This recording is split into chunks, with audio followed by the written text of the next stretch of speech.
Praise the Lord. கர்த்தர் நல்லவர், கர்த்தர் நல்லவர், கர்த்தர் நல்லவர். ஆண்டவருடைய நாமத்துக்கு மகிமையும் கிருபையும் தயவும் மாட்சிமையும் வல்லமையும் உண்டாவதாக.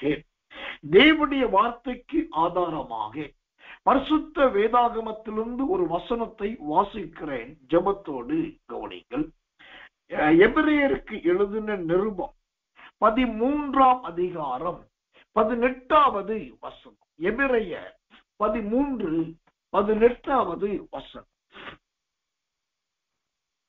எங்களுக்காக வேண்டிக் கொள்ளுங்கள், நாங்கள் நல்மன சாட்சி உள்ளவர்களாய் எல்லாவற்றிலும் யோக்கியமாய் நடக்க விரும்புகிறோம் என்று நிச்சயித்திருக்கிறோம். கர்த்தர் நல்லவே, கர்த்தர் நல்லவே, கர்த்தர் நல்லவே. இந்த எபிரேயர் புஸ்தகம் 13ஆம் அதிகாரம் 18வது வசனத்தை வாசிக்கும் போது அங்கு அப்போஸ்தலனாகிய பவுல் சற்று கடினமான வார்த்தையை பயன்படுத்துகிறதை பார்க்கிறோம். ஒன்று ஒரு தாழ்மையின் வார்த்தையையும், இரண்டாவது இருதயம் சார்ந்த வார்த்தையும், மூன்றாவது கடினமான வார்த்தையும், நான்காவது விசுவாசத்தின் வார்த்தையும் பயன்படுத்துகிறதை பார்க்கிறோம். அப்போ முதலாவது தாழ்மையின் வார்த்தை என்னவென்று சொன்னால், எங்களுக்காக வேண்டிக் கொள்ளுங்கள் என்கிற ஒரு தாழ்மையின் வார்த்தையை பயன்படுத்துகிறோம். இரண்டாவது ஆத்துமாவின் வார்த்தை ஒன்றை பயன்படுத்துகிறோம். அந்த ஆத்துமாவின் வார்த்தை எது? நாங்கள் நல்மன சாட்சி உள்ளவர்களாக இருக்க வேண்டும். மூன்றாவது கொஞ்சம் கடினமான வார்த்தையை பயன்படுத்துகிறார். அந்த கடினமான வார்த்தை என்ன? எல்லாவற்றிலும் யோக்கியமாய் நடக்க விரும்புகிறோம். நாலாவது நம்பிக்கைக்குரிய வார்த்தையை பயன்படுத்து. அந்த நம்பிக்கைக்குரிய வார்த்தை எது? நிச்சயித்திருக்கிறோம் என்கிற வார்த்தை. இப்படி ஒரு தாழ்மையின் வார்த்தை, ஒரு ஆத்துமம் சார்ந்த வார்த்தை, ஒரு கடின வார்த்தை, அதே சமயத்தில் நம்பிக்கையின் வார்த்தை. இந்த 4 வார்த்தை திரும்ப நான் வாசிக்கிறேன். அந்த எபிரேயர் 13:18. எங்களுக்காக வேண்டிக் கொள்ளுங்கள், நாங்கள் நல்மன சாட்சி உள்ளவர்களாய் எல்லாவற்றிலும் யோக்கியமாய் நடக்க விரும்புகிறோம் என்று நிச்சயித்திருக்கும். நாங்கள் எல்லாவற்றிலும் யோக்கியமாய் நடக்க வேண்டும் என்று நிச்சயித்திருக்கும். இந்த எபிரேயர் 13:18 இன்றைக்கு நாம் தியானிக்க போகிற கர்த்தருடைய வார்த்தை, அந்த கடைசி வார்த்தையாகிய விசுவாச வார்த்தை என்று சொன்னனே, அந்த விசுவாச வார்த்தையாகிய நிச்சயித்திருக்கிறோம் என்கிற வார்த்தையை தான் நாம் இன்றைக்கு கர்த்தருடைய கிருபையினால் தியானிக்க போகிறோம். தேவனுடைய ஊழியக்காரனாக நான் தேவனுடைய கிருபையை முன்னிட்டு சொல்லுவேன், நிச்சயித்திருக்கிறோம் என்ற வார்த்தை என்னுடைய வாழ்க்கையிலே, என் பிள்ளைகளின் வாழ்க்கையிலே கர்த்தர் கண்டத்தி வந்த பாதையிலே 100 அல்ல, 200 அல்ல, 1000% அது அப்படியே நடக்கும். நாங்கள் ஒவ்வொரு நாளும் கடந்து வந்த பாதைகள் நிச்சயத்துதான். நாளைக்கு கண்டிப்பா தேவைகள் சந்திக்கப்படும், நாளைக்கு கர்த்தர் நடத்துவார், நாளைக்கு ஊழியம் நன்றாயிருக்கும் என்று ஒரு நிச்சயம். இந்த காலை வேளையிலே தேவனுடைய ஆராதனைக்கு வந்திருக்கிறதான எனக்கு மிகவும் அன்பான அன்பு விசுவாச தெய்வ பிள்ளைகளே, நமக்குள் உடன்படிக்கைகள் பல உண்டு. மனம் திரும்பினேன் என்கிற உடன்படிக்கை, ரட்சிக்கப்பட்டேன் என்கிற உடன்படிக்கை, இயேசு கிறிஸ்துவை இரட்சகராய் ஏற்றுக்கொண்டேன் என்கிற உடன்படிக்கை, ஞானஸ்நானம் என்கிற உடன்படிக்கை, இன்னும் சோதரம் திருவிருந்து என்கிற உடன்படிக்கை, பரிசுத்தாவின் அபிஷேகம் பெற்றோம் என்கிற உடன்படிக்கை, இப்படி எத்தனையோ உடன்படிக்கைகள் நமக்குள் இருக்கிறது. இந்த எத்தனையோ உடன்படிக்கை இருந்தாலும் ஒரு நல்ல ஒரு மனுஷன், நல்ல ஒரு மனுஷி கிறிஸ்துவோடு வாழ வேண்டும், கிறிஸ்துவுக்காக வாழ வேண்டும் என்று சொன்னால் அவர்களுக்கு ரொம்ப முக்கியமானது இந்த நிச்சயம் என்கிற ஒன்று. இந்த நிச்சயம் இல்லாவிட்டால் கிறிஸ்தவ வாழ்க்கை வாழவே முடியாது. நிச்சயம் என்கிற ஒரு நம்பிக்கை இல்லாவிட்டால் நாம் இந்த கிறிஸ்தவ வாழ்க்கையில ஜெயிக்கவும் முடியாது. அதனாலதான் அவர் பவுல் சொல்லுகிறார், நிச்சயித்திருக்கிறோம். அப்படியானால் எந்த காரியத்திலே நாம் நிச்சயித்தவர்களாய் இருக்கிறோம், எந்த காரியத்திலே நிச்சயித்தவர்களாய் இருக்க வேண்டும்? ரோமருக்கு எழுதின நிருபம் 13ஆம் அதிகாரம் ரோமருக்கு எழுதின நிருபம் 8ஆம் அதிகாரம் 39வது வசனம். ரோமர் 8:39 வாசிக்கிறேன். ஜெபத்தோடு கவனியுங்கள். கர்த்தருடைய நாமத்துக்கு மகிமையும் கிருபையும் தயவும் மாட்சிமையும் வல்லமையும் உண்டாவதாக.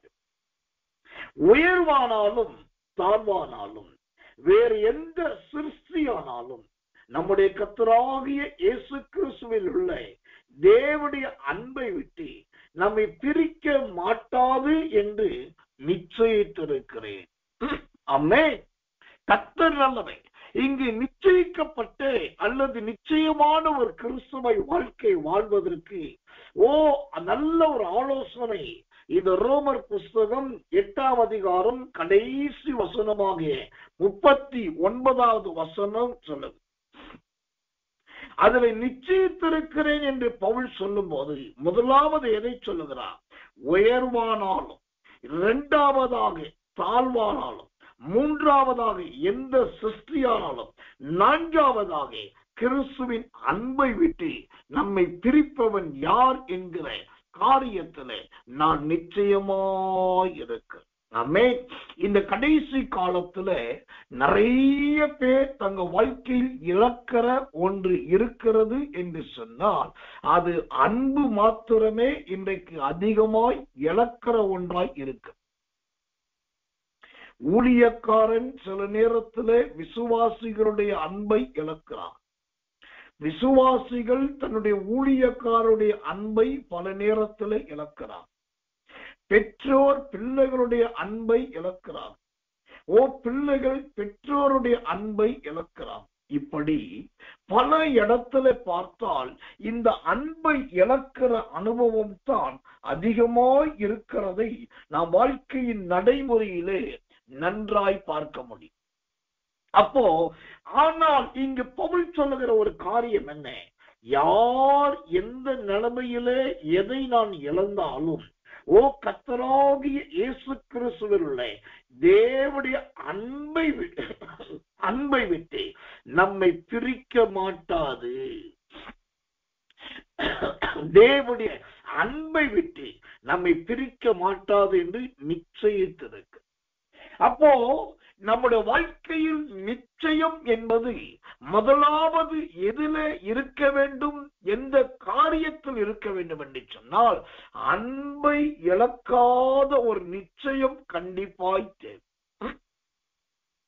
நான் கொஞ்சம் மனசாட்சியின்படி பேச விரும்புகிறேன். ஆவியானவர் சொன்னபடி பேசாமல் மனசாட்சிபடி பேச விரும்புகிறேன். மனசாட்சிபடி என்ன பேச விரும்புகிறேன்? இந்த அன்பை இழக்காமல் ஒவ்வொரு அன்பிலும் நிச்சயமா இருந்திருக்கிறோமா என்று என் மனசாட்சியை வைத்து நான் உயிர்ந்து ஆய்ந்து பார்க்கும் போது நிச்சயமாக இல்லை.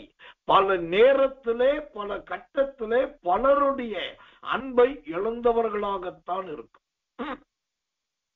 இதுல ரொம்ப வேதனை மற்றும் கொடுமை என்னவென்று சொன்னால் சில நேரத்தில் சிலருடைய அன்பை இழப்போம். ஆனா ஏன் அந்த அன்பை இழந்தோம் என்றே இழந்த நமக்கும் தெரியாது. நாம் இழப்பதற்கு காரணமா இருந்த அவர்களுக்கும் தெரியாது. ரொம்ப முக்கியமா அன்புக்காக ஏங்கி அன்பை இழந்து போன பலருக்கு ஏன் அந்த அன்பை இழந்தோம் என்றே தெரியாது. உதாரணத்துக்கு நான் ஆண்டோடைய கிருபையினாலே முழு நேர ஊழியத்தில் வருவதற்கு முன்பாக பகுதி நேர ஊழியத்திலே தேவன் என்னை நடத்தி. தஞ்சாவூர் மாவட்டம் கும்பகோணம் பட்டணத்துல சோதரம் ஒரு ஊழியத்துல ஒரு ஊழியக்காரர் கீழாக நான் இருந்தேன். கர்த்தர் என்னை இங்க வைத்திருந்தார். அது நான் தைரியமா சொல்ல முடியும். ஆண்டவர் என்னை வைத்திருந்தது ஒரு ஊழியம். அந்த ஊழியத்திலே போதகர் குடும்பம், அந்த போதகர் குடும்பத்துக்கு கீழே நான் இருந்தேன். என்னால் இயன்ற வரைக்கும் அவர்கள் என்னை நன்றாய் பயன்படுத்தினார். என்னை வேண்டிய அளவுக்கு மிக அதிகமாய் உபயோகப்படுத்தி கொண்டார். எந்தெந்த விதத்துல உபயோகப்படுத்த வேண்டுமோ ஓசத்திர வீட்டின் வேலைகளை செய்வது முதல் கொண்டு ஊழியத்தின் காரியங்களை கவனிப்பது வரைக்கும், வீட்டுக்கு வருகிற மனிதர்களுக்கு ஓடி ஓடி வேலை செய்கிறது முதல் அந்த வீட்டாருக்கு வேண்டிய வேலைகளை செய்கிற வரைக்கும் எந்தெந்த விதத்திலே என்னை எவ்வளவு அதிகமாய் ஓய்வும் இல்லாமல் உறக்கமும் இல்லாமல் அதிகமாய் பயன்படுத்த வேண்டுமோ அந்த அளவுக்கு பயன்படுத்தினார். இதற்கு இடையிலே ஊழியத்திலும் நான் ஏன்ற வரைக்கும் நான் உண்மையுள்ளவனாய் அந்த இளம் பருவத்திலே, வாலிபத்திலே, திருமணமாகாத அந்த சிறிய வயதிலே அதிகமாய் பிரயாசப்படு. இப்படி அந்த ஊழியக்காரருக்கும் அந்த குடும்பத்துக்கும் மற்ற அங்கிற்கு வருகிறவர்கள் போகிறவர்களுக்கும் எல்லாருடைய நிச்சயத்துக்குரியவனாய் ஒரு நம்பிக்கைக்குரியவனாய் கர்த்தர் என்னை வைத்தது. இது எல்லாருக்குமே ஒரு பிரமிப்பு, எல்லாருக்குமே ஒரு ஆச்சரியம். ரொம்ப குறிப்பாக அந்த குறிப்பிட்ட போதகருக்கும் அந்த வீட்டாருக்கே ஒரு ஆச்சரியம். இந்த காலத்துல ஒரு வாலிபன் இப்படி இருக்கிறான், இந்த அளவுக்கு உண்மையா இருக்கிறான், தீவிரமாய் செயல்படுகிறான், எந்த வேலையை கொடுத்தாலும் செய்கிறான்.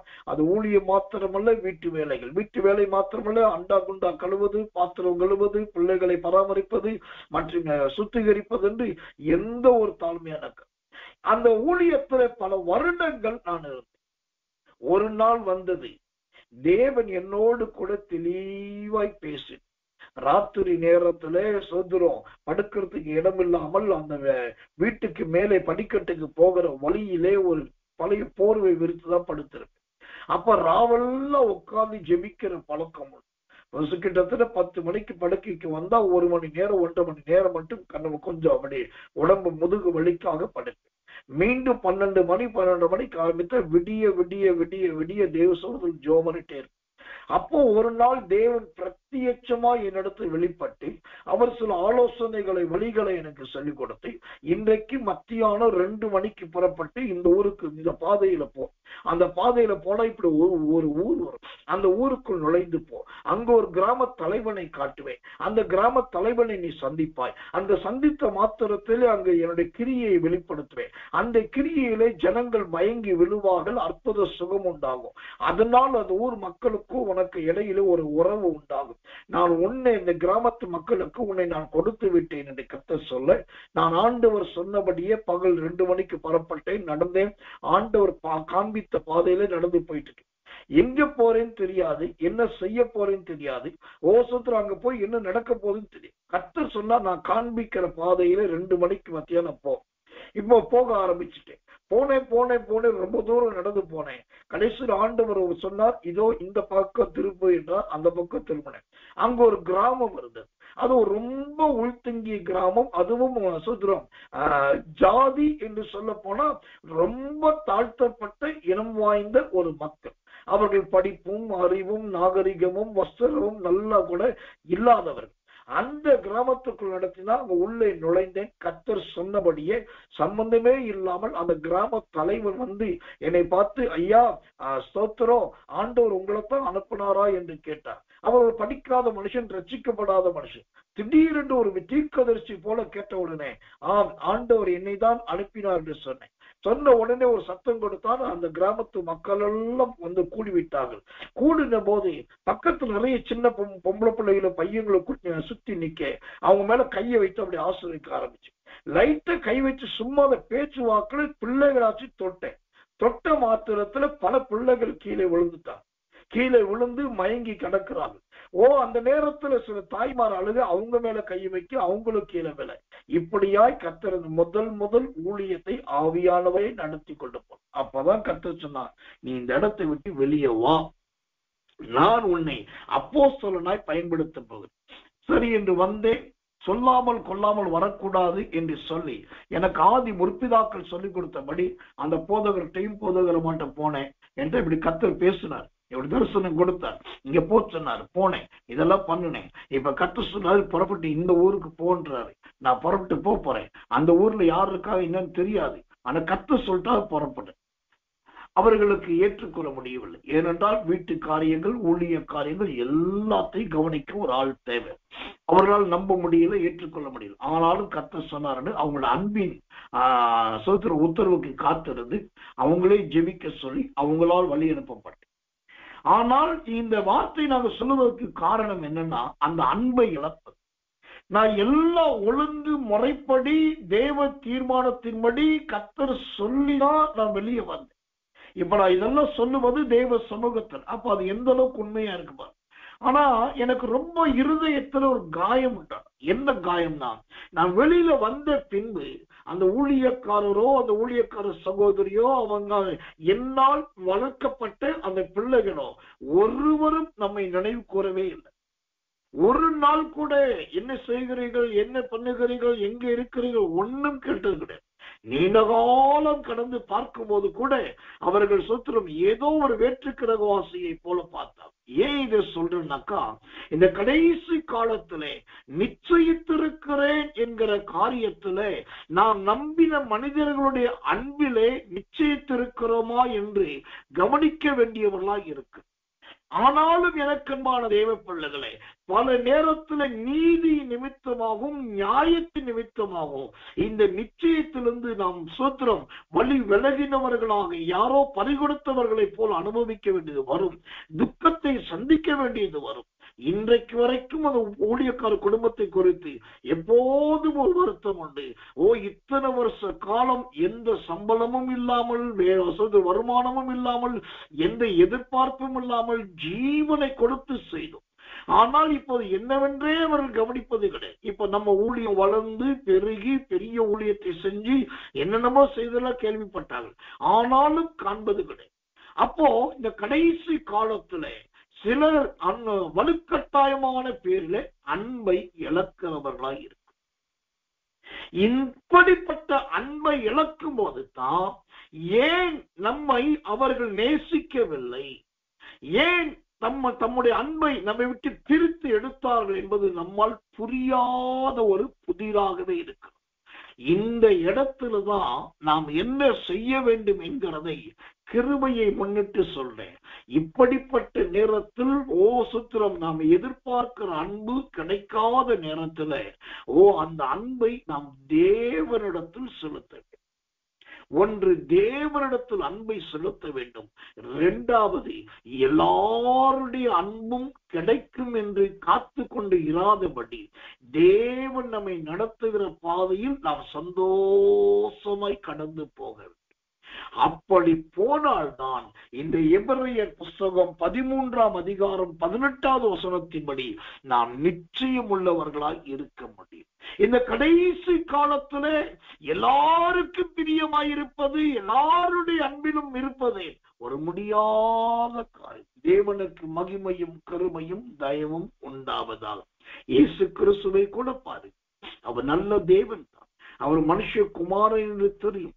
ஆனா 2 கல்லர்களில் ஒருவன் தான் இந்த கிறிஸ்துவின் அன்புக்கு பாத்திரமானா இருந்தான். மற்றொருவனோ அந்த அன்பை காத்துக்கொள்ள முடியல, அந்த நிச்சயத்தை இழக்கிறவனாய் பாருகிறான். ஆனாலும் அந்த பெண் காத்துக்கொண்டவனோ தேவனுடைய பரதேசில் பிரவேசித்தான். இதுல நாம் கற்றுக்கொள்ள வேண்டிய சத்தியம் என்ன? மனிதர்களுடைய அன்பை பல நேரத்துல நாம் இழக்க வேண்டியது வரும், அது உண்மைதான். ஆனாலும் தேவனுடைய அன்பை இழந்து விடக்கூடாது. தேவனுடைய அந்த கிருபையை, தயவை நாம் இழந்துவிடும். அதுதான் இங்கு கவனிக்கப்பட வேண்டிய முக்கியமானவன். கர்த்தர் நல்லவே, கர்த்தர் நல்லவே, கர்த்தர் நல்லவே. நிச்சயித்திருக்கிறேன் என்று எபிரேயர் 13:18 சொல்லும். எதில நிச்சயித்திருக்கிறேன்? கர்த்தராகிய கிறிஸ்துவின் அன்பை விட்டு நம்மை பிரிக்க மாட்டாது என்று நிச்சயித்திருக்கிறேன் என்று பவுல் சொல்லுகிறார். அவர் சொன்னபடியே மரண பரியந்தம் கிறிஸ்துவின் அன்பை விட்டு அவரை யாராலும் பிரிக்க முடியவில்லை. நாமும் கிறிஸ்துவின் அன்பை விட்டு பிரியாது இருப்போமாக. கர்த்தர் நல்லவே, கர்த்தர் நல்லவே, கர்த்தர் நல்லவே. இரண்டாவது, எதிலே நிச்சயம் உள்ளவர்களாக இருக்க வேண்டும்? அந்த ரோமர் புஸ்தகம் 15ஆம் அதிகாரம் 14வது வசனம். ரோமர் 15:14 வாசிக்கிறேன். என் சகோதரரே, நீங்கள் நற்குணத்தால் நிறைந்தவர்களும் சகல அறிவினாலும் நிரப்பப்பட்டவரும் ஒருவருக்கொருவர் புத்தி சொல்ல வல்லவர்களுமாய் இருக்கிறீர்கள் என்று நானும் உங்களை குறித்து நிச்சயித்திருக்கிறேன். அல்லேலூயா. கர்த்தர் நல்லவே. ஒரு தேவ மனுஷின் வாழ்க்கையில் இரண்டாவது அந்த நிச்சயம் என்பது எப்படிப்பட்டதா இருக்க வேண்டும்? நம்மிடத்தில் இருக்கிற கிருபைகளும் நம்மிடத்தில் இருக்கிற தாளந்துகளும் மற்றவர்கள் பார்க்கத்தக்க அளவுக்கு நம்முடைய ஜீவியத்திலே அந்த கிருபைகளும் தாளந்துகளும் நிச்சயமாய் இருக்க வேண்டும். இங்க அப்போஸ்தலனாகிய பவுல் சொல்லுகிற வார்த்தை நல்லா கவனிங்க. நீங்கள் ஒன்று நற்குணத்தினால் நிறைந்தவர்கள், இரண்டாவது சகல அறிவினால் நிரப்பப்பட்டவர்கள், மூன்றாவது புத்தி சொல்லக்கூடியவர்கள், நாலாவது நல்ல வல்லவர்கள். இந்த நாளும் உங்களிடத்தில் இருக்கிறது என்று நான் நிச்சயித்திருக்கிறேன். அப்போ தேவ பிள்ளைகளாகி நம்முடைய வாழ்க்கையில மற்றவர்களுடைய நிச்சயத்தை பெற வேண்டும், மற்றவருடைய அன்பை பெற வேண்டும், நம்மை குறித்து மற்றவர்களுக்கு ஒரு உறுதிப்பாடு கிடைக்க வேண்டும் என்று சொன்னால், நான் ரட்சிக்கப்பட்டேன் என்று சொல்லிக் கொண்டிருப்பதோ, மனம் திரும்பினேன் என்று சொல்லிக் கொண்டிருப்பதோ, ஐ ஆம் ஏ கிறிஸ்டியன் என்று சொல்லிக் கொண்டிருப்பதோ ஒரு பிரயோஜனம் கிடையாது. நம்முடைய ஜீவியத்துல இந்த ரோமர் புஸ்தகம் 15ஆம் அதிகாரம் 14ஆம் வசனம் சொல்லுகிறபடி நல்ல கிருபா தாளந்துகள் அவசியம், நல்ல கிருபா வரங்கள் அவசியம். தெளிவா நான் சொல்றேன், கிருபையும் தாளந்துகளும் வரங்களும் இல்லாவிட்டால் நம்மை ஒருவரும் மதிக்கவும் மாட்டார்கள், கனம் பண்ணவும் மாட்டார்கள். அந்த கிருபா தாளந்துகள் மற்றும் கிருபா வரங்கள் ரொம்ப அவசியம். இன்றைக்கு இந்த இயேசுவின் வல்லமை ஊழியம் வளர்ந்தது என்று சொன்னால் எஸ்எஸ்கே சாமுவேல் நல்ல ஊழியம் செய்கிறார் என்பதனால் கிடையாது.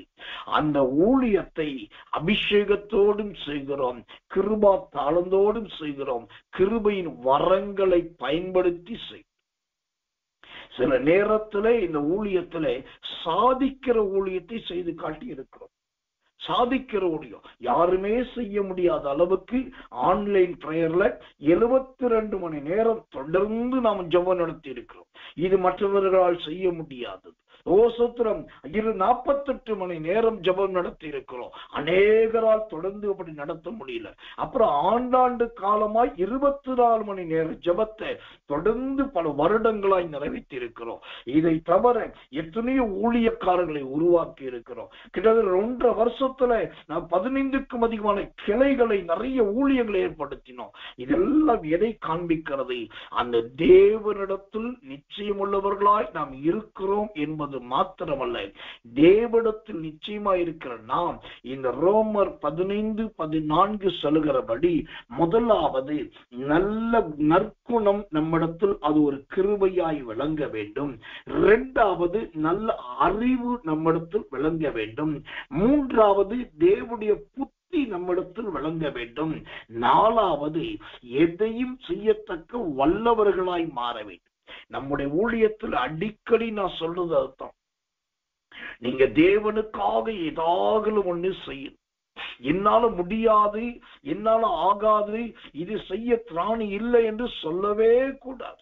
அதே போல ரொம்ப பச்சையாகவும் வெளிப்படையாகவும் நான் மக்கள்கிட்ட நான் சொல்லுவேன், நல்ல திறமை உள்ளவர்கள் இந்த ஊழியத்துக்கு தேவையே இல்லை. நிறைய வரம் பெற்றவர்கள் இந்த ஊழியத்துக்கு அவசியமும் இல்லை. பரிசுத்தவான்கள்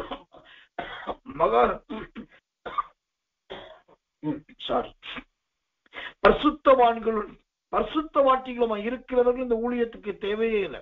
இந்த ஊழியத்துக்கு வர வேண்டியவர்களே நிர்விசாரிகள் தேவை, குறைவுள்ளவர்கள் தேவை, நிர்பாக்கியர்கள் தேவை, வழியற்றவர்கள் தேவை, யாராலும் பயன்படுத்தப்படாதவர்கள், தள்ளப்பட்டவர்கள் தேவை, உடைந்து போனவர்கள் தேவை. அவர்கள் இங்கு வந்தால் அவர்களை நாங்கள் ஊக்கப்படுத்த விரும்புகிறோம். அவர்களுக்கு அன்பை காண்பிக்க விரும்புகிறோம். அவர்களுக்கு வேதத்தை சொல்லிக் கொடுக்க விரும்புகிறோம். அவர்களை போதிக்க வைக்க விரும்புகிறோம். சங்கீதங்களை பாட வைக்க விரும்புகிறோம். நல்ல நற்கிரியைகளை நடப்பிக்க கற்றுக் கொடுக்க விரும்புகிறோம். அந்த எந்த காரியத்தில் அவர் உடைந்தவர்களாய், தரமற்றவர்களாய், குறைவுள்ளவர்களாய், வரவல்லாதவர்களாய், தாழ்ந்துள்ளாதவர்களாய் உள்ளே வருகிறார்களோ அவர்களின் நல்ல கிருபா தாழ்ந்துகளும் கிருபா வரங்களும் உள்ளவர்களால் மாற்றி அவர்களும் தேவனுடைய ராஜ்யத்திலே, தேவனுடைய ஊழியத்திலே ஒரு முன்னணியில் நிற்க வைப்பதற்காக எல்லா பிரயத்தனமும் செய்து அவர்களை உருவாக்குது. காரணம், ஊழியம் செய்வது எல்லாராலும் செய்யப்படக்கூடியது. ஆனா ஊழியத்தின் மூலமாய் உருவாக்குவது என்பது அது தேவனுடைய நிச்சயம் இருந்தால்தான். இன்றைக்கு கர்த்தர் சொல்லுகிறார், உங்க வாழ்க்கையில இந்த ரோமர் 15:14 படி நல்ல நற்குணம் என்கிற அந்த கிருபை இருக்கிறதா என்று பாருங்கள். அது இந்த நிச்சயமான வாழ்க்கைக்கு ரொம்ப அவசியம். இரண்டாவது, கர்த்தர் நல்லவர், நல்ல சகல அறிவு, எந்த காரியத்தை செய்யணும், எப்படி செய்ய வேண்டும் என்கிற நல்லத அறிவு நம்முடைய வாழ்க்கையில உங்க ஜீவியத்துல செயல்படுகிறதா என்று பாருங்க. மூன்றாவது, நல்ல புத்தி இருக்கிறதா? அது புத்தி என்பது தேவனுடைய கிருபையின் தாளந்துகளில் ஒன்று. அந்த தேவ தாளந்தாகிய புத்தி இருக்கிறதா என்று பாருங்க. நாலாவது, எதையும் செய்வதற்கு வல்லவர்களாயிருங்க. நான் பொம்பளை பாஸ்டர், நான் பெண் பாஸ்டர், நான் ஒரு ஸ்திரீ, நான் அதெல்லாம் பண்ண முடியாது, இது எப்படி முடியும் நினைக்கிறீங்க, இது ஆகுமா நீங்க கேட்கலாம். நான் சொல்றேன், உங்களால் முடியாதவைகள் ஒன்றுமே இல்லை. ஏனென்றால் தேவன் உங்கள் மீது ஒரு நிச்சயம் உள்ளவராய் இருக்கிறார். இந்த மகன் இதை செய்வான் என்கிற நிச்சயத்தோடு கர்த்தர் இருக்கிறார். இந்த மகளால் இது முடியும் என்று அவர் நிச்சயித்திருக்கிறார். அவர் நிச்சயித்திருக்கிறபடினால்தான் உங்களை அழைத்திருக்கிறார், உங்களை பிரித்தெடுத்திருக்கிறார், உங்களை தெரிந்தெடுத்திருக்கிறார். எல்லாருக்கும் மத்தியில இன்றைக்கு கர்த்தர் நிறுத்தி வைத்திருக்கிறார் என்றால் அந்த தேவன் உங்கள் மீது ஒரு நிச்சயம் உள்ளவராயிருக்கிறார். கர்த்தர் நல்லவன். அப்ப என்ன செய்ய வேண்டும்? அவருக்காக கிருபா தாளந்துகளும் கிருபா வரம் பெற்றவர்களாய் நாம் மாறி தேவனுடைய கிருபையின் கிரியைகளை ஜனங்கள் மத்தியில வெளிப்படுத்தும் போது அந்த நிச்சயமுள்ள தேவன் நம் மீது வைத்த நிச்சயத்தை நம்மால் காக்க. முதலாவது பார்த்தோம், அன்பை இழக்காமல் இருப்பது நல்ல ஒரு நிச்சயம். ஆனால் அந்த அன்பை இழந்தாலும் கிறிஸ்துவின் அன்பை இழக்காவிட்டால் நாம் நிச்சயம் உள்ளவர்களாய் இருக்கிறோம். இரண்டாவது, நாம் நிச்சயம் உள்ளவர்கள் என்பது எதிலே தெரிகிறது? நமக்கு தேவன் கொடுத்த நற்குணம், தேவன் கொடுத்த நல்ல அறிவு, தேவன் கொடுத்த நல்ல புத்தி, தேவன் கொடுத்த வல்லமை, இது நான்கையும் வைத்து கிறிஸ்துவின் நிச்சயம் உள்ளவர்கள் என்பதை இந்த உலகுக்கு காண்பிக்க தேவன் நம்மை பயன்படுத்த போகுது. கர்த்தர் நல்லவே, கர்த்தர் நல்லவே, கர்த்தர் நல்லவே. எனக்கன்பான தேவ பிள்ளைகளே, இப்போ இந்த ரெண்டு காரியத்தை நிச்சயம் என்று பார்த்தோம். மூன்றாவது, நாம் எதுல நிச்சயம் உள்ளவர்களாய் இருக்க வேண்டும்? ஆண்டவர் நமக்கு கொடுத்ததான அந்த தலையங்க வாக்கியம். அந்த தலையங்க வாக்கியம் எது? எபிரேயர் புஸ்தகம் 13ஆம் அதிகாரம் 18வது வசனம். எபிரேயர் 13:18. மூன்றாவது, நாம் எதிலே நிச்சயம் உள்ளவர்களாய் இருக்க வேண்டும் என்பதை பார்க்கலாம்.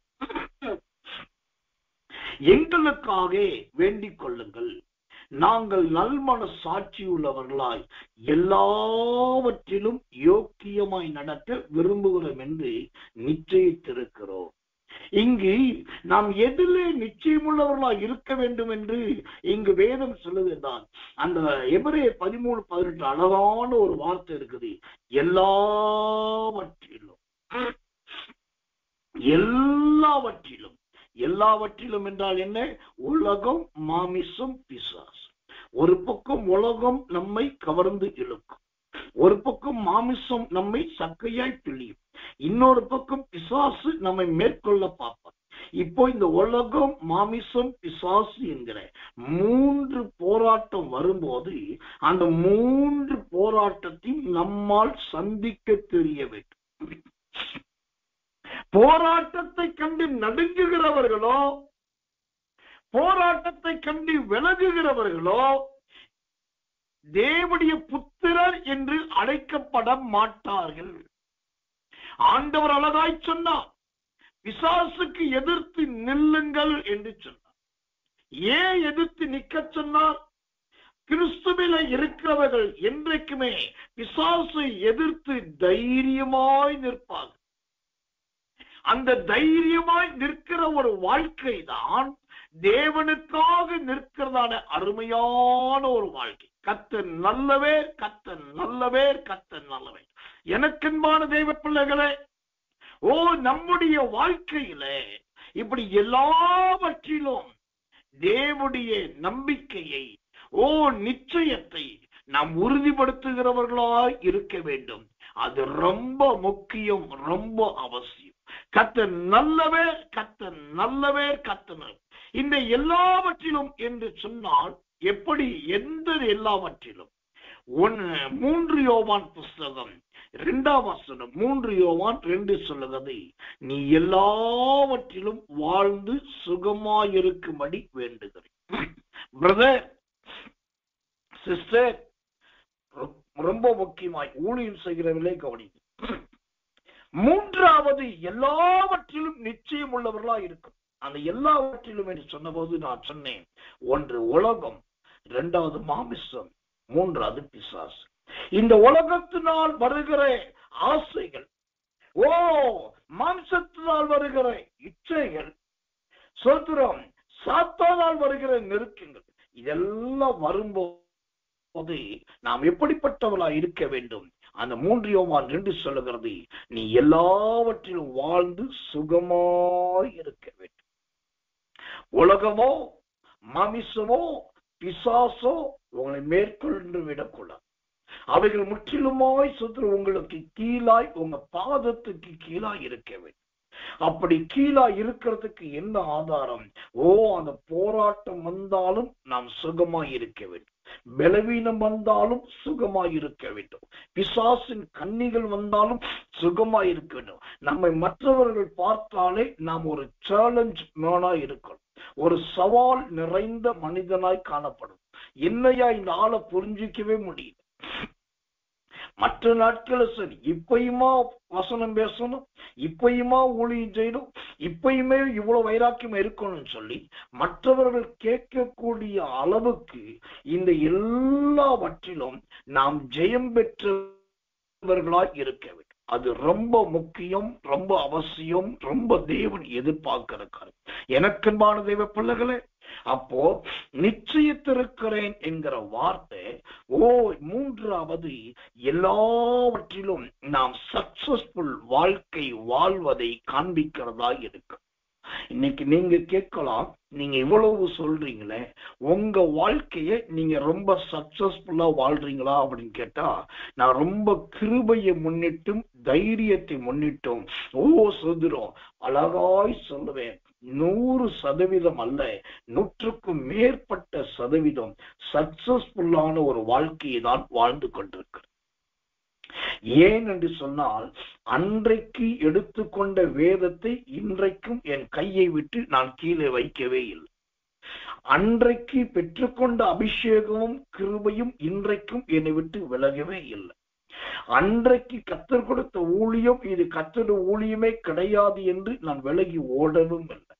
இது எல்லாமே கர்த்தருக்குள் இருக்கிறது, எல்லாமே நடந்து கொண்டிருக்கு. இது தவிர பிள்ளைகளுடைய காரியத்தை சரியாய் நடத்தவும், அவர்களை கவனிக்கவும் பராமரிக்கவும் கர்த்தர் கிருபை செய்திருக்கிறார். அதை தவிர எனக்கு கர்த்தர் கொடுத்த உயிரினும் மேலான நல்ல அழகான விசுவாச ஜனங்கள், நல்ல அன்பு நிறைந்த மக்கள்.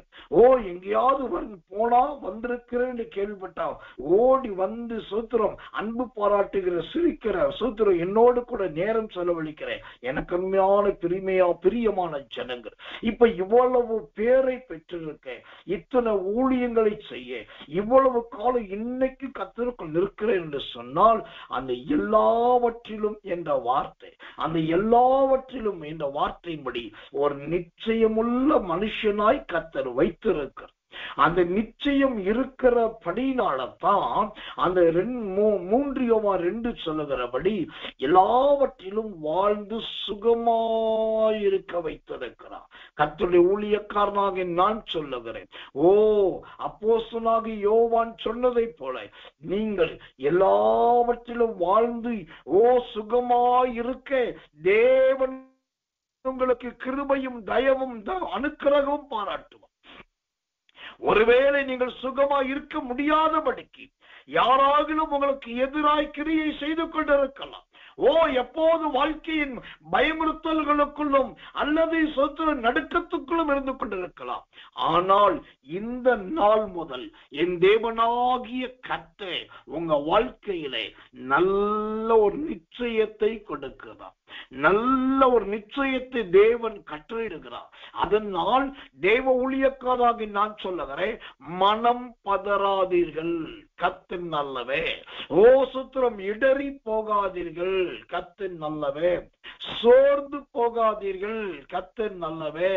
விசுவாசத்தோடு இருங்கள், நல்ல நிச்சயத்தோடு நம்பிக்கையோடு இருங்கள். இம்மட்டும் நடத்தின தேவன் இனிமேலும் உங்களை நடத்துவதற்கு அவர் வல்லவராய் இருக்கிறார், நல்லவராய் இருக்கிறார். கர்த்தர் நல்லவே, கர்த்தர் நல்லவே, கர்த்தர் நல்லவே. சரி, முதலாவது பார்த்தோம், இந்த நிச்சயம் என்பது அன்பை, உலகத்தின் மனிதனுடைய அன்பை இழந்தாலும் கிறிஸ்துவின் அன்பை இழந்து விடாதது நல்ல ஒரு நிச்சயம். இரண்டாவதாக பார்த்தோம், கர்த்தர் நல்லவே. நமக்குள்ள கர்த்தர் கொடுத்திருக்கிற நல்ல கிருபைகளும் தாழ்ந்துகளையும் பயன்படுத்துவதை தேவனுக்குள் நாம் நிச்சயிக்கப்பட்டவர்களாய் இருப்பதை குறிக்கிறது. மூன்றாவதாக எல்லாவற்றையும் என்று சொல்லும் போதே உலகம், மாமிசம், பிசாசு என்கிறதான அந்த மூன்றையும் ஜெயித்து அதிலே வெற்றி பெறுவது நல்ல ஒரு நிச்சயமான வாழ்க்கை. இப்போ நாலாவதாய் இந்த நிச்சயமுள்ள ஒரு வாழ்க்கை என்பது எதை குறிக்கிறது, நிச்சயம் என்பது எதை காண்பிக்கிறது? ஒரு வித்தியாசமான வசனத்தை உங்களுக்கு வேதத்திலிருந்து வாசிக்கிறேன். அப்போஸ்தலர் நடவடிக்கைகள் புஸ்தகம் 16ஆம் அதிகாரம் 10வது வசனம். அப்போஸ்தலர் 16:10. அந்த தரிசனத்தை அவன் கண்டபோது அவர்களுக்கு சுவிசேஷத்தை அறிவிக்கும்படி கர்த்தர் எங்களை அழைத்தார் என்று நாங்கள் நிச்சயித்துக் கொண்டு உடனே மக்கெதோனியாவுக்கு புறப்பட்டு போக பிரயத்தனம் பண்ணினோம். கர்த்தருக்கு மகிமை உண்டாவதா. ஒரு தேவப்பிள்ளையின் வாழ்க்கையில அந்த நிச்சயம் என்பது நான்காவது எப்படி இருக்கணும்? இங்க அப்போஸ்தலனாகிய பவுல் சொல்லுகிறார், நாங்கள் நிச்சயித்து கொண்டு மக்கெதோனியாவுக்கு புறப்பட்டு போக பிரயத்தனம் பண்ணினோம். இப்போ அவங்க வேறு ஒரு இருக்கிற இடத்திலிருந்து மக்கெதோனியா என்கிற வேறு ஒரு இடத்துக்கு போக போறாங்க. போறதுக்கு முன்னாடி பவுல் சொல்றாரு, நாங்க எப்படி போறோம் அப்படின்னா, ஏன் போறோம்னா ஒரு நிச்சயம் உள்ளவர்களாய் போகிறோம். அங்கு சுவிசேஷம் சொல்லுவதற்கு கதவு திறக்கப்படும் என்று நம்பி போகிறோம். அங்கு சத்தியத்தை சொல்ல முடியும் என்கிற விசுவாசத்தோடு போகிறோம். அங்கு தேவன் எங்களை பயன்படுத்துவார் என்று நாங்கள் போகிறோம் சொல்லிட்டு அவர் சொல்லுகிறார், பிரயாணம் பண்ண எத்தனித்தோம். அப்போ நல்ல ஒரு நிச்சயமுடைய வாழ்க்கை நாலாவது எப்படி இருக்கும்? அது தொடர்ந்து போகிற வாழ்க்கையா இருக்கும். அது ஒரு பிரயாணம் உள்ள, நல்ல பயணம் உள்ள, தேங்கி நிற்காத, தடையாய் நிற்காத, தாமதித்து நிற்காத, வெக்கி நிற்காத, தலை குனிந்து நிற்காத, தொடர்ந்து முன்னேறி கொண்டே இருக்கிற ஜீவியத்துக்கு பேர்தான் நல்ல நிச்சயமான ஜீவியம். அங்கே நல்ல மனிதர்கள் இருக்கிறார்களா, அங்கு நல்ல மொழி இருக்கிறதா, அங்கு நல்ல நேசிப்பார்களா, அங்க நல்ல சாப்பாடு கிடைக்குமா, தங்குவதற்கு நல்ல வீடு கிடைக்குமா, இதெல்லாம் தெரியாது. ஆனா ஒன்னே ஒண்ணு எங்களுக்கு தெரியும், நாங்கள் நிச்சயித்திருக்கிறோம், போவது கர்த்தருக்காக, எங்களை நடத்துவது கர்த்தருக்காக, இதோ நாங்கள் பிரயாணம் பண்ணுகிறோம் என்று நீங்கள் பிரயாணம் பண்ண ஆரம்பித்தால் கர்த்தர் நல்லவர். உங்கள் பிரயாணத்தை, உங்கள் முயற்சியை ஆண்டவர் நிச்சயமாய் வெற்றியாய் வைக்கும். உங்கள் எதிர்காலத்தை குறித்து தயவு செய்து அவநம்பிக்கை உள்ளவர்களாய் போய்விடாது. வருகிற மாதத்தை குறித்து ஜனவரி மாதத்தை எப்படியோ வேகத்தடையை தாண்டுவதை போல தாண்டி வந்துட்டேன், பிப்ரவரி மாதத்தை எப்படி கடத்த போறேன்னு தெரியலன்னு சொல்லி ஒரு நிச்சயம் இல்லாதவர்களா இருக்காதுகள். திட நம்பிக்கையோடு நிச்சயத்தோடு வருங்கள். அந்த நிச்சயத்தோடு உங்கள் பிரயாணத்தை தொடருங்கள். பவுலோடு இருந்த கர்த்தருடைய கரம் உங்களோடு இருக்கும். பவுலை நடத்தின அந்த கர்த்தருடைய வல்லமை உங்களை நிச்சயமாய் நடத்தும். நீங்கள் பிரயாணத்திலே தளர்ந்து போனவர்களாய் அல்ல. கர்த்தர் நல்லவே, கர்த்தர் நல்லவே. சுத்திரம் உடாய்த்து போனவர்களாய் அல்ல, முன்னேறி போய்கொண்டே இருங்கள். கர்த்தர் நல்லவே, நல்ல முன்னேறி போய்கொண்டே இருங்கள். நீங்க முன்னே போக போக போக போக போக எல்லா காரியத்தையும் ஆண்டவர் நிச்சயமாய் நடத்துவார். எல்லா விதத்திலும் அவர் நிச்சயமும் தயவுமாய் உங்களை நடத்துவார். அந்த நிச்சயம் ஒரு நாளும் வீண் போகாது. கர்த்தர் நல்லவே, கர்த்தர் நல்லவே. ஐந்தாவதாக, கடைசியாய் ஆண்டவரால் கொடுக்கப்பட்ட ஒரு வார்த்தையை சொல்லி உங்களுக்காக நான் ஜெபித்து முடிக்க விரும்புகிறேன். இது நிச்சயமுள்ள வாழ்க்கை வாழ்வதற்கு ஐந்தாவது என்ன செய்ய வேண்டும்? 2 தீமோத்தேயுவின் புஸ்தகம் 3ஆம் அதிகாரம் 14வது வசனம். 2 தீமோத்தேயு 3:14. இது ரொம்ப அவசியமான ஒரு வார்த்தை. தயவு செய்து ரொம்ப கவனமா கவனி. 2 தீமோத்தேயு 3:14. நீ கற்று நிச்சயத்து கொண்டவைகளில் நிலைத்திரு, அவைகளை இன்னாரிடத்தில் கற்றாய் என்று நீ அறிந்திருக்கிறதும் அல்லாமல். இங்கு ஐந்தாவதாக ஒரு ஆலோசனையை ஆண்டவர் நமக்கு கொடுக்கிறார். நீ கற்று நிச்சயித்து கொண்டவைகளில் நிலைத்திரு. இந்த கடைசி காலத்துல இந்த ஜோசியம் பார்க்கிற மாதிரி ஒரு கூட்டம் நிறைய அலையுது. ஜோசியம் பார்க்கிற மாதிரி ஒரு கூட்டம் அலையிறது மட்டும் இல்லாம ஜோசியம் சொல்றதுக்குன்னே ஒரு கூட்டம் இருக்குது. என்கிட்ட வா, நான் ஜோம் பண்ணி உனக்கு சொல்றேன். என்கிட்ட வா, நான் தீர்க்க தரிசனமா சொல்றேன். என்கிட்ட வா, நான் உனக்கு வேண்டியதை கற்றுக் கொடுக்கிறேன் சொல்லி இன்னைக்கு ஒரு கூட்டம். அதனால நிறைய பேர் என்ன ஆயிடுறாங்க, இந்த ஊழியம் சரி கிடையாது, இந்த ஐக்கியம் சரி கிடையாது, இந்த ஊழியக்காரர் சரி கிடையாது, அல்லது நாம் செய்யறது தேவ சித்தம் இல்லை, நம்ம பார்த்த பையனும் சரியில்லை, நம்ம முடிவு பண்ண பொண்ணு சரியில்லை, நாம தெரியாம இந்த கம்பெனியில வந்து சேர்ந்துட்டோம், தெரியாம இந்த வேலையை வாங்கிட்டு எடுத்துட்டோம், தெரியாம பணத்தை இன்வெஸ்ட் பண்ணிட்டோம், எப்படியாவது இதை விட்டுட்டு இன்னொன்னுக்கு மாறணும், அடுத்ததை பற்றி பிடிக்கணும், வேற ஒண்ணு தேடி போகணும்னு சொல்லி இருக்கிறத விட்டுட்டு பறக்கிறதுக்கு அநேகர் ஓடிக்கொண்டிருக்கிறார். ஆனா வேதம் என்ன சொல்கிறது? நீ கற்று நிச்சயத்து கொண்டவைகளில் நிலைத்திரு மகனே, நிலைத்திருங்க. ஆண்டவர் உங்களை ஒரு பிரைவேட் லிமிடெட் கம்பெனியில வச்சிருக்காருனாக்கா அந்த வருமானமும் போதும், அங்க செய்கிற வேலையும் போதும் என்று அதுல நீங்க நல்ல ஸ்ட்ராங்கா நிலைச்சு நில்லுங்க. இந்த கம்பெனியை விட்டுட்டேன், நான் அந்த கம்பெனிக்கு போனாக்கா எனக்கு மந்த்லி ஸ்கேல் அதிகரிக்கும், சேலரி அதிகமாகும் அப்படின்னு சொல்லி நீங்க தேவன் நியமித்த அந்த பிரைவேட் லிமிடெட் கம்பெனியை விட்டுட்டு உங்களுக்கு கேள்விப்பட்டதும் நீங்க பார்த்ததுமான வேறொரு கம்பெனிக்கு அப்ளை பண்ணி நீங்க போகும்போது போகிற வரைக்கும் ஒரு பிரச்சனை இருக்காது. நல்ல மெயில் வரும், நல்ல கம்யூனிகேஷன் இருக்கும், நல்ல கான்டாக்ட் இருக்கும். அவங்க உங்கள்கிட்ட இனிமையா பேசுவாங்க, உங்களை அழகா வெல்கம் பண்ணுவாங்க, எல்லாரையும் கிளாப் பண்ண வைப்பாங்க, எல்லாருக்கும் ஹானர் பண்ணுவாங்க. உங்கள் மந்த்லி ஸ்கேல் அதிகரிக்கும், நல்ல சம்பளம் அதிகமா வரும்.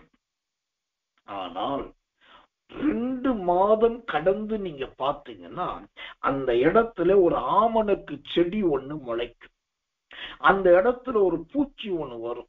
ஆமணக்கு செடி முளைச்சு வரும்போது பாப்பீங்க, அங்க இல்லாததெல்லாம் இங்க நம்ம அனுபவிக்கிற பாருன்னு சொல்லிட்டு இருக்கும் போதே அந்த ஆமணக்கு செடிக்கு கீழே ஒரு பூச்சி அனுப்பும். அது செடி அனைத்தையும் அரித்து போட்டு. காரணம் என்ன? தேவன் கற்றுக் கொடுத்த இடம் வேறு, தேவன் வைத்திருந்த இடம் வேறு. அந்த கற்று நிச்சயித்து கொண்டவைகளை நிலைத்திருக்காதபடிக்கு அந்த நிச்சயத்தை விட்டு விட்டு அடிக்கடி இடம் மாறுவது, அடிக்கடி ஸ்தாபனம் மாறுவது, அடிக்கடி ஊழியத்தை மாற்றுவது, அடிக்கடி ஊழியக்காரனை மாற்றுவது, அடிக்கடி கம்பெனியை மாற்றுவது, அடிக்கடி வேலையை மாற்றுவது. ஒன்னு நல்லா தெரிந்து கொள்ளும். யோசேப்பை எகிப்துக்கு கொண்டு போன போது அவன் எங்கிருந்தோ எப்படியோ போக வேண்டிய இடத்துல போயிருக்கலாம். போத்திபார் வீட்டுல அவன் தான் அதிகாரி. அத அவனே சொல்றான், போத்திபாரின் மனைவியாகி உன்னை தவிர இங்க என்ன கேள்வி கேட்க யாரும் கிடையாது, எல்லா அதிகாரம் இருக்கு. அப்ப என்ன பண்ணிருக்கலாம்? இவன் நினைச்சா இந்த யோசேப்பு ஒரு குதிரை ஒரு ஒட்டகத்தை எடுத்துட்டு அழகா வேற நாட்டுக்கு போயிருக்கலாம். எகிப்துக்கு பக்கத்துல எத்தனை நாடு இருக்கு. இப்ப கையில ஒட்டகங்கள் இருக்கு, இவன் சொன்ன செய்யறதுக்கு வேலை ஆட்கள் இருக்காங்க. ஆனால் அங்க வர்ற பிரச்சனைய பார்த்துட்டு ஐயோ நல்ல பொம்பளை நினைச்சோம், நல்ல தாய் நினைச்சோம், சகோதரி நினைச்சோம், அவளே எனக்கு கண்ணி ஆயிட்டா, இது சரி கிடையாது, நான் எங்கேயாவது வேற நாட்டுக்கு போயிருன்னு சொல்லி யோசேப்பு ஓடல. அவன் ஓடினது அந்த இடத்தை விட்டு கொஞ்சம் விலகி ஓடினானே ஒழிய அந்த சுத்திரம் போத்திபாரின் அரண்மனை விட்டு ஓடல. அவன் மீண்டும் அடைக்கப்பட்டதும் அந்த அரண்மனை. அப்ப ஆண்டவர் சொல்லாரு, கற்று நிச்சயித்து கொண்டவைகளில் தயவு செய்து நிலைத்திரு. எங்க போனாலும் கண்ணுக்கு எல்லாம் பச்சையாதான் தெரியும். இக்கரைக்கு அக்கறை பச்சைதான், இங்க விட அங்க நல்லவா தெரியும். ஆனா அங்க போனதுக்கு அப்புறம் தான் ஒரு ஆமணக்கு செடி முளைக்கும். அந்த செடிக்கு கீழே ஒரு பூச்சி வரும். சோத்திரம், செடியும் அரிச்சு போகும், அந்த பூச்சியும் அங்க செத்து போகும். அதுக்கப்புறம் அவங்க நிக்கவும் முடியாது. அந்த யோனா சொன்னானே, ஐயோ வெயில் தலையிலே படுதுன்னு சொன்னானே, அப்ப அங்க பயங்கரமான வெயில் அடிக்கும். ஆண்டவர் சொல்லுகிறார், கற்று நிச்சயித்து கொண்டவைகளில் நிலைத்து. நான் ஊழியம் செய்யறேன். இயேசுவின் வல்லமை என்கிற ஊழியத்தை தேவன் கொடுத்திருக்கு. எத்தனையோ பேர் என்கிட்ட வந்தாங்க. அவங்க சொன்னாங்க, நீங்க இந்த ஊழியத்தை எங்க ஊழியத்தோட சேர்த்துரு, நீங்க எங்களோட இணைஞ்சிரு, உங்களுக்கு மாச சம்பளம் கொடுக்கிறோம், சுத்துறோம், அப்புறம் வீட்டு வாடகை கொடுக்கிறோம், உங்களுக்கு கார் கொடுத்துருவோம், உங்களுக்கு டிரைவர் கொடுத்துருவோம். நீங்க அந்த காரை வச்சுக்கிட்டு டிரைவரை வச்சுட்டு நாங்க எங்கெல்லாம் அனுப்புறோமோ நீங்க போய் ஊழியம் செஞ்சுட்டு வந்தா போதும். உங்களுக்கு நல்ல கிருபை இருக்கு, நல்ல தாளந்து இருக்கு, நிறைய அழகான அறிவு ஆற்றல் கொடுத்திருக்காரு, பெரிய ஊழியத்தை நிர்வகிக்கிற எல்லாம் உண்டு. ஆனா நீங்க கஷ்டப்படுறீங்க, இங்க வாங்க, உங்களுக்கு கார் உண்டு, டிரைவர் உண்டு, நிறைய ஊழியத்தை நாங்க தர்றோம். நீங்க அந்த இயேசுவின் வல்லவென்ற பேரை மட்டும் எடுத்துட்டு உங்க ஊழியத்தை மக்களை எங்களோட சேர்த்துருங்க. அதுக்கப்புறம் உங்க வாழ்க்கை பாருங்க ஓகோ அப்படின்னாங்க. அது அவங்க சொல்லும் போது நான் மறுக்கவே இல்லை. அதற்கு பதில் ஒன்னே ஒண்ணு செஞ்சேன், அழகா மெதுவா சிரிச்சு.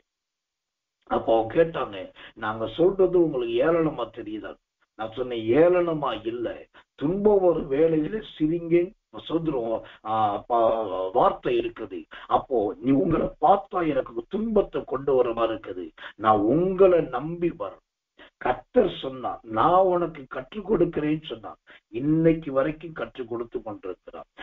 நிச்சயத்து கொண்டு நிலைத்திரு என்று சொன்னார். என் தேவனை நம்பி நான் நிலைச்சு நிற்கிறேன். நான் கண்டிப்பாய் அவங்க நீங்கள் சொல்லுகிறபடி உடன்பட முடியாது என்று பல நேரத்துல பல மனிதர்கிட்ட சொல்லியிருக்கிறேன். அன்றையிலிருந்து இன்னைக்கு வரைக்கும் கர்த்தர் மட்டுமே நம்பி இருக்கிறேன். எனக்கன்பானவர்களே, இன்றைக்கு நீங்கள் கற்றுக்கொண்டவைகளை நிலைத்து நிற்க முடியாதபடி, நிச்சயத்து கொண்டவைகளில் நிற்க முடியாதபடிக்கு உங்களை திசை காட்டுகிறவர்கள் அநேகர் வருகிறார்கள். தவறான ஆலோசனை கொடுக்கிறவர்கள் பலர் வருகிறார்கள். ஆசை காட்டுகிறவர்கள் வருகிறார்கள்.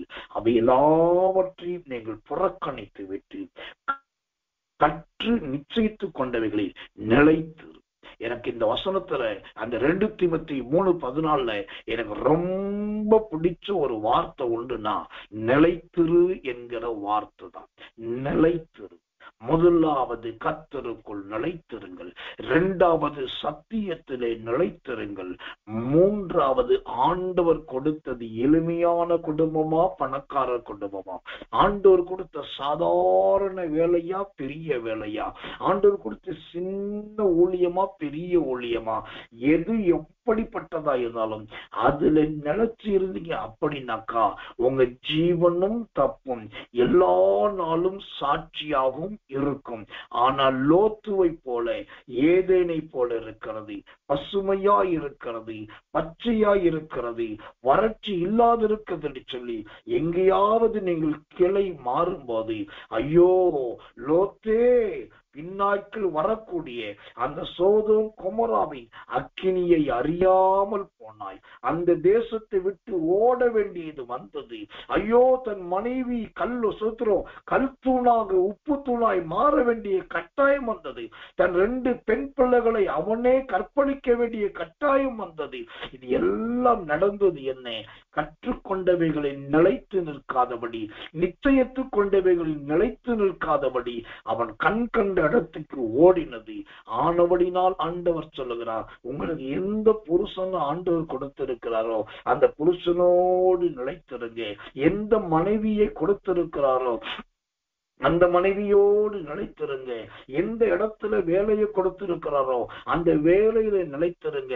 எந்த ஐக்கியத்தை, எந்த போதகரை, எந்த ஊழியத்தை கொடுத்திருக்கிறாரோ அந்த ஐக்கியத்துல, அந்த போதகத்தை, அந்த ஊழியத்துல நிலைத்து நில்லுங்க. எனக்குரிய சுதந்திரம் இங்க இல்லை, எனக்கு இங்க உரிமையே இல்லை நீங்க சொல்லலாம். உங்களோட சுதந்திரமும் உரிமையும் தேவையா இல்லையா என்பதை நீங்கள் முடிவு பண்ணவே கூடாது. அது கர்த்தர் தான் முடிவு பண்ணணும். தேவ வார்த்தை நான் சொல்லி முடிக்கிறேன். உங்களுக்கு ஒரு சுதந்திரம் தேவை, உங்களுக்கு ஒரு உரிமை தேவைன்னு கர்த்தர் நினைச்சிட்டாக்கா அது எந்த பெரிய மனிதர்களாலும் தடுக்க முடியாது, எவ்வளவு பெரியவர்களாலும் தடை செய்ய முடியாது. அது தானாகவே வரும். அப்போ கர்த்தர் சொல்ற இடத்துல, கர்த்தர் வைத்த இடத்துல நிலைத்திருங்கள். எனக்கு ரொம்ப பிடிச்ச வார்த்தை அந்த 2 தீமோத்தேயு 3:14 நிலைத்து. நிலைத்து நிலைத்திரு. கிருபையை முன்னிட்டு ஒரே ஒரு வார்த்தை நான் சொல்லி முடிக்கிறேன். தேவனுக்கும் தேவனை மட்டுமே நம்பி நிலைத்திருக்க ஆண்டு உதவி செய்தார். அது போன வருடத்தில், அதுக்கு முந்தின வருஷத்தில் அல்ல, இன்னைக்கு வரைக்கும் அவர்கள் நிலைத்திருக்க வைத்திருக்க. இதே போல நீங்கள் நல்ல நிச்சயம் உள்ளவர்களாய் நிலைத்திருக்க உங்கள் ஜீவியம் அநேகருக்கு சவாலாய், உங்கள் ஜீவியம் அநேகருக்கு முன்மாதிரி, உங்கள் ஜீவியம் அநேகருக்கு எடுத்துக்காட்டாய் கர்த்தர் உங்களை மாற்றுவார், உங்களை பயன்படுத்துவார். திரும்பவும் சொல்லி முடிக்கிறேன். கர்த்தர் வைத்த காரியத்திலே, கர்த்தர் வைத்த இடத்திலே, கர்த்தர் கொடுத்த ஊழியத்திலே, கர்த்தர் கொடுத்த குடும்பத்திலே நிலைத்து நில்லுங்க. உங்களுக்கு ஒரு வாடாத கிரீடம், உங்களுக்கு ஒரு மகிமையின் நல்ல கிரீடம் ஆயத்தமாயிருக்கிறது. அந்த வாடாத நல்ல கிரீடத்தை பெற வேண்டும் என்று சொன்னா தேவன் வைத்த இடத்திலே நிலைத்து நிற்க வேண்டும். கடைசி அந்த வசனத்தை நான் வாசித்து முடிக்கிறேன். 2 தீமோத்தேயு 3:14 மற்றும் 15 வசனம். நீ கற்று நிச்சயித்து கொண்டவைகளில் நிலைத்திரு, அவைகளை இன்னாரிடத்தில் கற்றாய் என்று நீ அறிந்திருக்கிறதும் அல்லாமல் கிறிஸ்து இயேசுவை பற்றும் விசுவாசத்தினாலே உன்னை ரட்சிப்புக்கேற்ற ஞானம் உள்ளவனாக்கத்தக்க பரிசுத்த வேத எழுத்துக்களை நீ சிறு வயது முதல் அறிந்தவன் என்றும் உனக்கு தெரியும். பிரதர், சிஸ்டர், இந்த வசனம் சொல்லுது, தேவனுடைய நல்ல வேத எழுத்துக்கள் என்கிற வசனம் உங்களுக்குள் இருக்கிறது. அது உங்களை நடத்தக்கூடியது. அதை நம்புங்கள். அந்த வசனத்தை பிடித்துக் கொள்ளுங்கள்.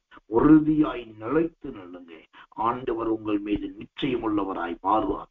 நீங்களும் கர்த்தருக்கு நிச்சயம் உள்ளவர்களாய் மாறுவீர்கள். நாம் எல்லாரும் கண்களை மூடி ஒப்பு கொடுத்து கர்த்தரை நோக்கி ஸ்தோத்திரித்து ஜெபிக்க போகிறோம். ஆண்டவரே, எபிரெயர் 13ஆம் அதிகாரம் 18வது வசனத்தின்படி நிச்சயித்துக் கொண்ட ஒரு மனுஷனாக, நிச்சயித்துக் கொண்ட ஒரு மனுஷியாக என்னை மாற்றுங்க ஆண்டவரே என்று சொல்லி ஒப்பு கொடுத்து எல்லாரும் கர்த்தரை ஸ்தோத்திரம் பண்ணுவோம். நாம் ஜெபிப்போம். அன்புள்ள நல்ல பரம பிதாவே, நன்றியோடு உம்மை துதிக்கிறோம், ஸ்தோத்தரிக்கிறோம், மகிமைப்படுத்துகிறோம். தெய்வமே, உம்முடைய பெரிதான கிருபையினால் என்னை காலையிலே நல்ல ஒழுங்கு முறைமையின்படியான நேர்த்தியான ஒரு ஆராதனையை அநேக பிள்ளைகளை வைத்து நீ நிறைவேற்றினதுக்காக ஸ்தோத்திரம். இது முன்னின்று நடத்தினுடைய போதகருக்காகவும் பங்கேற்றின ஒவ்வொரு தேவ பிள்ளைகளுக்காக ஸ்தோத்திரம். எல்லாவற்றையும் விட ஆண்டவரே, நாங்கள் நிச்சயித்திருக்கிறோம் என்ற வார்த்தையின்படி கிறிஸ்துவுக்குள் நிச்சயம் உள்ளவர்களாய் இருக்கிற, வேத எழுத்துக்களில் நிச்சயம் உள்ளவர்களாய் இருக்கிற ஆண்டவரே, கர்த்தர் வைத்த இடத்துல ஆண்டவரை தரித்திருக்கிறது நிச்சயம் உள்ளவர்களாய் இருக்க தேவன் உதவி செய்யுங்க ஆண்டவரே. இந்த சத்தியமும் இந்த வசனமும் உடைய பிள்ளைகளோடு இடைப்படட்டும். சுயத்துக்கு மாம்சத்துக்கு இடம் கொடுத்து அடிக்கடி இடத்தின் சூழலை மாற்றுகிற எல்லா தவறான அனுபவங்கள் மறைந்து இயேசுவின் நாமத்தினாலே நீ நடத்துகிறவர் நீர், போஷிக்கிறவர் நீர், குறைவை நிறைவாக்குகிறவர் நீர் என்று ஆண்டவரே கற்று நிச்சயித்துக் கொண்டவைகளில் நிலைத்து நிற்க உதவி செய்யும், நிலைத்திருக்க உதவி செய்யும். இன்றைக்கு உலகம் முழுவதும் நடக்கிற சகல பரிசுத்தவான்களின் நல்ல மகிமையின் ஆராதனைகள் எல்லாவற்றையும் தேவன் ஆசீர்வதிவாண்டவரே. அதிகாலை பொழுது விடிந்தது முதல் இரவு வரைக்கும் பல்வேறு விதவிதமான ஆராதனைகள் நடக்கிறதே. எல்லா ஆராதனைகளும் வல்லமை விளங்கட்டும். எல்லா ஊழியக்காரர்கள், மெய்ப்பர்கள், போதகர்கள், தேவ மனிதர்கள், தேவ மனுஷிகள், கர்த்தருடைய பிள்ளைகள், சகோதரிகள், ஸ்திரீமார்கள் எல்லாரும் இடத்தை தெய்வ வல்லமையாய் பயன்படுத்துங்க ஆண்டவரே. இன்றைக்கு உலகம் முழுவதும் நடக்கிற விசேஷித்த கூட்டங்கள், வெளியரங்க கூட்டங்கள், உள்ளரங்க கூட்டங்கள், என்று பலதரப்பட்ட ஊழியர்கள் அவைகளும் ஆசிரியக்கப்படட்டும். ரொம்ப முக்கியமாய் விசுவாச ஜனங்கள் அவர்களுக்கு கொடுக்கப்பட்ட சபைக்கும் அவர்கள் கொடுக்கப்பட்ட மெய்ப்பருடைய நலனுக்கும் கடந்து செல்லத்தக்கதாய் நீர் ஒவ்வொருவரையும் ஏவி எழுப்பி ஆண்டவரே தன்னுடைய தகப்பனின் தாயை போய் பார்க்கத்தக்கதானே அந்த ஒரு மனோ வாஞ்சையை கட்டளிடுங்க ஆண்டவரே. கிருபையும் தயவும் தாங்கட்டும் ஆண்டவரே. உடைய பிள்ளைகள் ஆலயத்துக்கு, ஆராதனைக்கு, ஊழியத்துக்கு போகும்போது வரும்போது எல்லாரோடும் கர்த்தருடைய கரம் கொண்டிருந்து காத்து கொள்ளுவதாக. தீங்குக்கும் விக்கினங்களுக்கும் விபத்துகளுக்கும் ஆபத்துகளுக்கும் மரணங்களுக்கும் சங்காரத்துக்கும் எல்லாவற்றையும் விலக்கி காத்து நீடி சாயினாலும் நல்ல நம்பிக்கையினாலும் கிருபையினாலும் நிச்சயத்தினாலும் நீ நடத்துவீராக. தாழ்த்தி ஒப்புரைக்கிறோம். இயேசுவின் ரத்தம் செய்யும் இயேசுவின் நாமத்தில் ஜெபிக்கிறோம் நல்ல பிதாவே. ஆமென், ஆமென், ஆமென். எல்லாரும்